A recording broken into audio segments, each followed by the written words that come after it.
will be saying, no, no, about to buy it. Tell the quacker buy it. Tell the quacker buy it.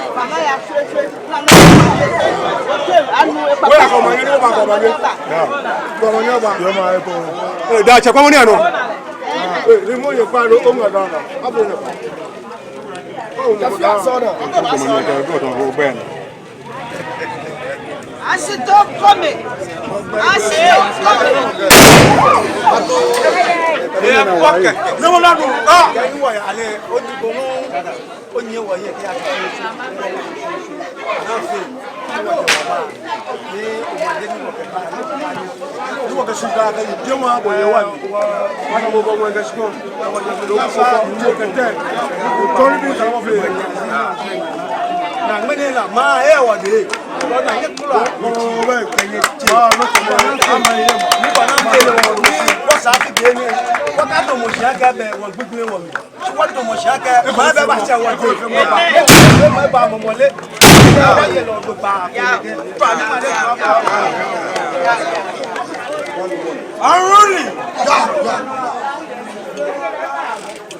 No sign. I'm gone.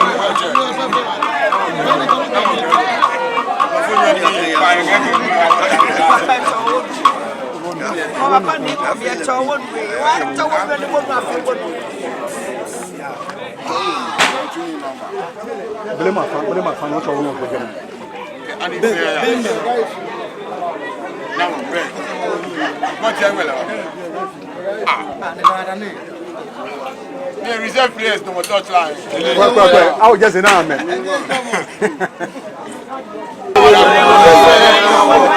No, you want to one here.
afi junogbe shiwota afi ewo ye wo gbe kona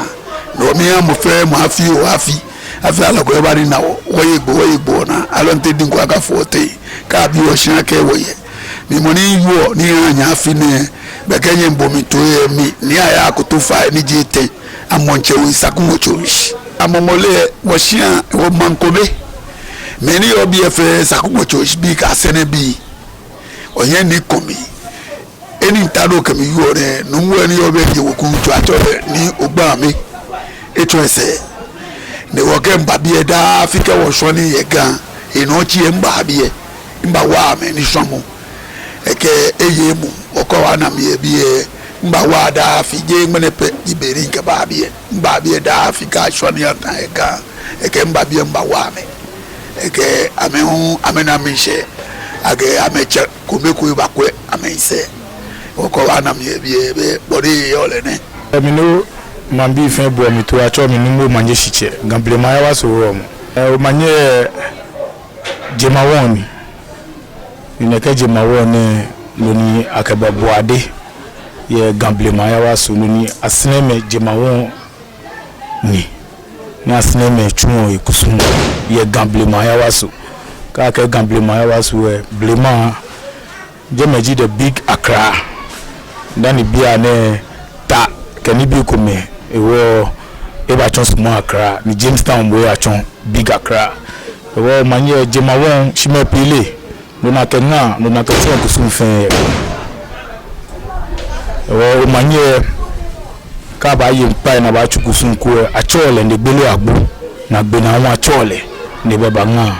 le mini mibi papa ife yo le mini asineme yu ame yu akeshi ka me chele ke shade papa beba ha me no go feel mani ma yu manye ne afi na apewo afi aya ne bani na wo pa nyo ani na wo fe mo wo yegbo na alon te dinku akafu wote ma fe pa nu wo bla abasho wo yin acho ape wo no be mi ka wo jebu wo jenunu ni wo ye ni wo nu wo kojiano ajowo nyami afi nyami wo safi be ne ka bi wo hie wo hinshilolo wo safi be ne ehi aha wo finike solemo no ya shika impenya ni obi aha mambi fe twa no manyaba mambi fe ni banye do manye wa ya Amamoley won shani won ye Homowo wo brother ji Mantse wo bo ba ko ise nke nyenne o ba ko ise ni Amamoley je gbe so ni nwo na fi ni Homowo le nche je gbe ngo de nche o mo ka ganyo jibo no so so ko krebo akashika yo o ma mi ma shia ka wo pepe le sha fi o ka yo ma ka mo la kon so fa ka e male e da ka won wa homo yi ko to shia mi na yo pepe o ba yo ko afiti wo ko be to so no wo ku meme no ile amepo ba li ami susuma ko mba afito susuma yi keke bo nyi e wo mi paga me fe fai akeko o ya so moko ni moko ka ba ko ka yo sha ka mo so fa ka e male ma ya nshi aka shafi Homowo wo ya Amamoley wo ba wo nje Homowo ke mi njele e mo to mo loko e mo leje je nkobe nke sisters wo mo fe mo ka shafi e sia e aye Homowo wo ye ko ye manya wo ye atiama wo ye fa ko wo ye odumase next be no chi wo ye odumase le wo nye me jeme ni wo ba ye wo nje ke mi njele mo to mo loko imo wo mo fe mo aye sia ne se aye mo ni ga ha ma biji mo fe mo anatwi Amamoley bi nye na atwi ka ka mo ko mi e ko me fe mo no mi wale yo ka ka mo ko me eye Mantse nye wa ko ne ya na ka sama mambi bi ani sutu akumo fe nsa Amamoley ni mba ne ko me bi ololo akumo ko ni twa ka ko me fe mo nyenye no anya ne ko me fe mo aba mi ko ni mo fe mo amas biabichu na yimi Mantse nye wale ko ni no fe no anu ni wa don wala bi awala chema wala npa kan tete fe fai aka ko mi fe mo ni wala yo blema bi na me ba amepele ni ayi ameyo jugba ni obi are na meti wo bi ni wo ba won pele ni ayi wo pana ke ni ni ko mi fe mo mu wo ka wo ma ke mashi kanugo koko nyini ye ni shi chia ben kele manke me plan ya ke chombo shi je be ke manson o game wo bi ekumi fi mo no wale yo wo fi ko mi ke ka wo ye nu ke nu eyi ko fe won ko woni ka pele ni aye mo ko ba nya dukan ninu e baya na ke ni opa ya le lawyers ke je sa me ye wo shika